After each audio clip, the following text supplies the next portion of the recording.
Hallelujah. Adomfo payeda wase na de nsu ne ye di ne yie. Adomfo ye hyew ne onyam sansa ye kese wade nyina mu. Enenso de ache ye ne Awurade yasem nyina ne saseda kese nka wodin. Bompayeda wase so amaya pomodin. Obi biara nti apompo Awurade sane yare wai. Emfa wo se de ne tibia tie. Adomfo pa ye bompaye se sansa wetua ho kama yen. Na senua no so wo ka kire se wawie ni ntino. Awurade wo ma de so nyinara wo se mfamra wo nchen.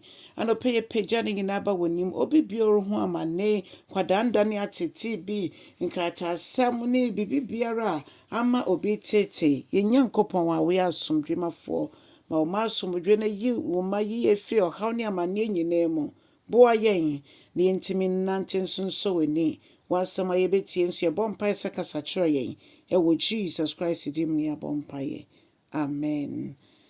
Odafo enanso me ma wakwa ba de bauti asie sendwumedie so ne ye fa ya kinkansam efi Micah tinson chichemu enum ekosi enson Micah etinson chichemu enum kosi enson.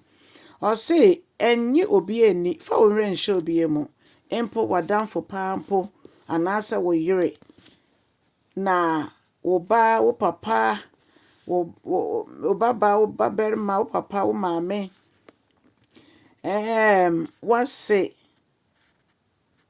ba wase bema if you say o just say Bible che yen say watamfo wa wo fie omo ben wo adofo nom ye watamfo bebromo atwa ye ho ahia na ne Bible pese ye tie ase ne se nipa na brabo te se ntutuo nipa etimi di nhwamo nipa ne nkwa etimi twam odofo obi betimi ahye obodendenden owogidie ne se obetimi aye na so ade be kire niam bi betimi asesa ama nipa no so etimi asesa na adwene se ne nyesa nipa no ka chem se ni na afie ye den odofo etimi pasa if you say nipa yentim hoda onyankopon ne tim hoda brofo beka say we are mortal beings onyankopon kwa no ye immortal odofo nti susufa wo rehye nipa mu ne momfa wo re nyina hye asafo Awurade mu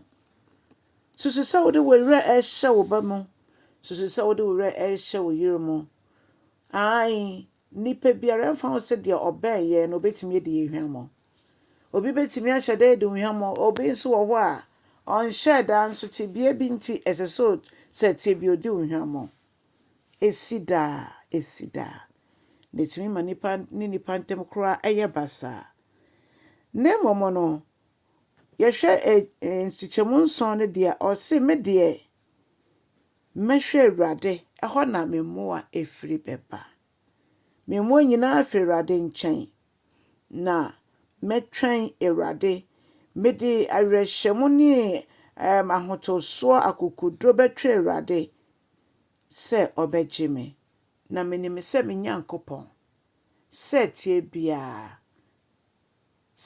bia obejime so odofo wo dia de sede bia to Awurade ni mu ana Onyankopon se obeje wo so apomuden semono obesame ne wo nyina yare nia eye kwadanda no o se mommra me nchen mo ye so me nso ye duro mommra me mama ahomgye mesue mo ne mama ahomgye odofo wo bana so odin no wo dia benyame enim wonim Onyankopon di ba ko ne se agise wanka nkyere no agise wanka nkyere no nyame eno ne din moma yanka nkyere Awurade fi se ya yentimi mmoa ye ho ono Awurade no betimi aboa yen na woyi ye fi ya haw nyina mu ye niso a ebu ye kon woyi ye firi mu wiase begebeja yese de sifa kono me ne wo ye mpaibo ebe ye adwuma na e de akọ agise wanka nkyere no Nyankopon anim okotodwe anim na oka kyere no nko ade a wo fa na damfa wo ne di nkomo da ehwetwere no mu epese wo hu de nyame ewode mawa odofo bibie ni ho ye ka kyere Awurade ontie nyema yen eso said yen woni pani so a Nyankopon so twenti bia eno nti o se me de metwen Awurade anim Mede ahotosoɔ na akokoduro bɛtwe Awurade anim. Na metwɛn ne sɛ ɔngye me. Na me Nyankopɔn wetie me nso. Ɔdɔfoɔ, ma wɔnyɛ yɛn mpaebɔ ɛnnɛ sɛ Awurade atie yɛn. Onyame nhyira wo wɔ Yesu din mu. Amen.